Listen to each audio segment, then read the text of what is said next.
ये अक्टूबर की सर्द रात थी जब राफी ने जंगल का पुराना शॉर्टकट लेने का फैसला किया। दरख्तों के दरमियान हवा खौफनाक आवाजें निकाल रही थी और खुश्क पत्तों के चुरचुराने की आवाज गूंज रही थी। गांव के सब लोग उसे खबरदार कर चुके थे कि सूरज डूबने के बाद इस रास्ते पर कभी न जाना, मगर राफी भूत प्रेत पर यकीन नहीं करता था। जंगल के दरमियान पहुंचकर चांद बादलों में छुप गया। राफी ने मोबाइल की लाइट जलाई, मगर वो बार बार टिमटिमा रही थी। अचानक उसने सुना कोई आहिस्ता आवाज में उसका नाम पुकार रहा था, राफी, राफी। वो रुक गया। कौन है? जवाब में सिर्फ पत्तों की सरसराहट। वो तेजी से चलने लगा। कुछ आगे एक पुराना लकड़ी का घर नजर आया जो उसने कभी नहीं देखा था।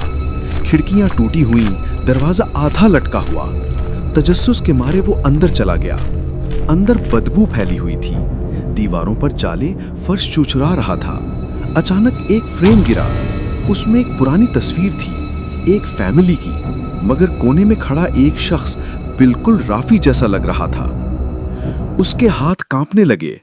तभी ऊपर से कदमों की आवाज आई, आहिस्ता, भारी, घसीटती हुई। फिर वही सरगोशी, राफी, तुम वापस आ गए। वो दरवाजे की तरफ भागा, मगर दरवाजा खुद ब खुद बंद हो गया। उसने जोर लगाया, मगर वो ना खुला।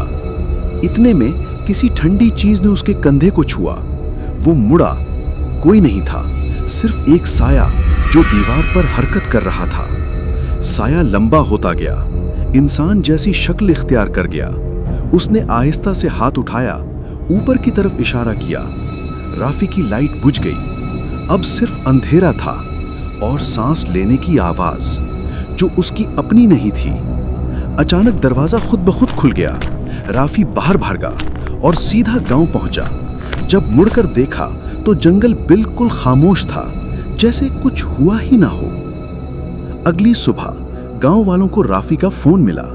आखिरी वीडियो में वही पुराना घर नजर आ रहा था, खाली, मगर पीछे एक साया खड़ा था जो कह रहा था, खुश आमदीद राफी।